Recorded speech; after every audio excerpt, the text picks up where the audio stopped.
So I chopped off my hair. Welcome to my channel. My name is Mithya and I'm a lawyer practicing in Toronto, Ontario, Canada.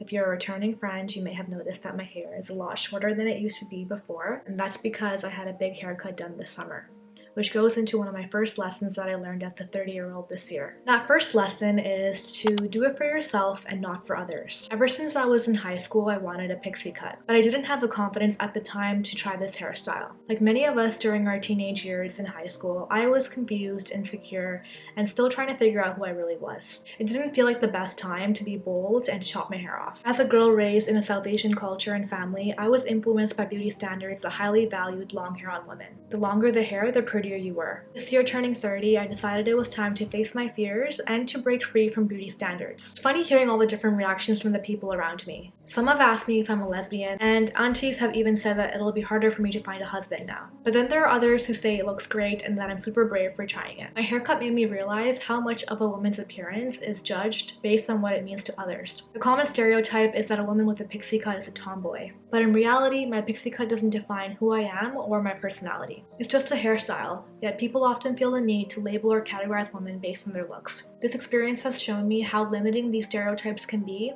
and how important it is to break free from them.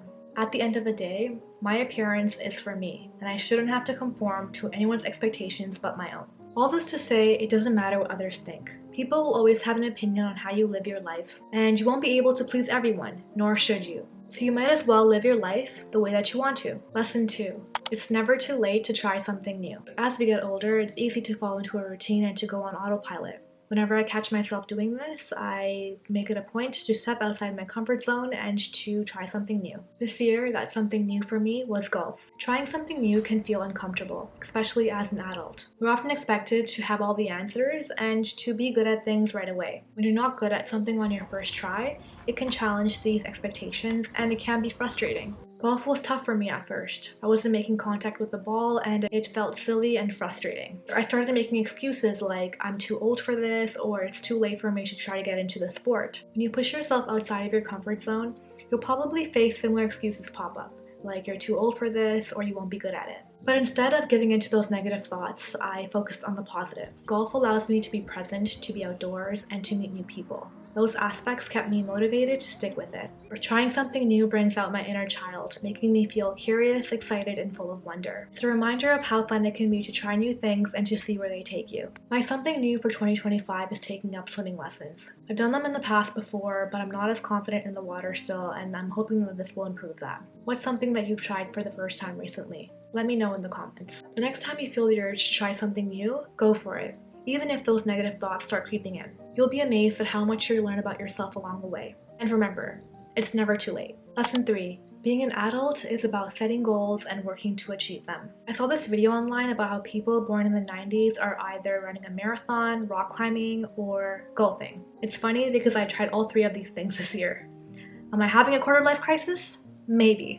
But I think a big reason people in their late 20s and early 30s start setting these goals for themselves is because life can get pretty monotonous after a while. By this time, a lot of us have probably finished school, landed a 9-to-5, and are settled in a routine. When we were in school, we had milestones to look forward to. Finishing a degree, graduating, or even just moving up a grade. But now in our late 20s and early 30s, those structured milestones aren't there anymore. So we have to get creative and set our own goals to keep moving forward. Whether it's learning a new skill, trying something physical, or chasing a personal dream.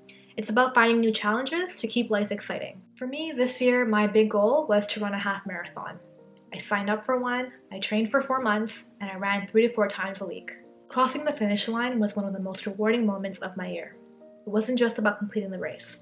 It was about proving to myself that I could set a goal, work towards it, and achieve it, even when it felt impossible at times. Whenever I feel insecure now, I think back to the time that I ran a half marathon, and suddenly everything feels possible. And I think that's the biggest power of setting goals and working towards achieving them. Because once you do, you become more confident to continue to put yourself out there, try new things, and to learn and grow in the process. Lesson 4. It's okay to take breaks. This was a hard lesson to learn. Throughout the year, I felt a lot of guilt for not posting videos on YouTube. I just didn't have the energy to create content. Honestly, I just wanted to take a break and to recharge. I think I was making excuses for not creating content. I was telling myself that I only want to share content that brings value and that my current ideas weren't good enough. But looking back now, I think the break was very much needed. I had a chance to fill my cup, which reminds me of the instructions that you get on an airplane. When the oxygen mask drops, you're always told to put yours on first before helping others. It's the same with life and creativity. You can't pour from an empty cup. Sometimes you need to step back, focus on yourself, and refill your energy so you can give your best. So that time away wasn't wasted. It was exactly what I needed to reset, get inspired, and to come back with fresh ideas. All this to say, thanks for being here and for continuing to support my channel. Happy New Year, and I'll see you soon.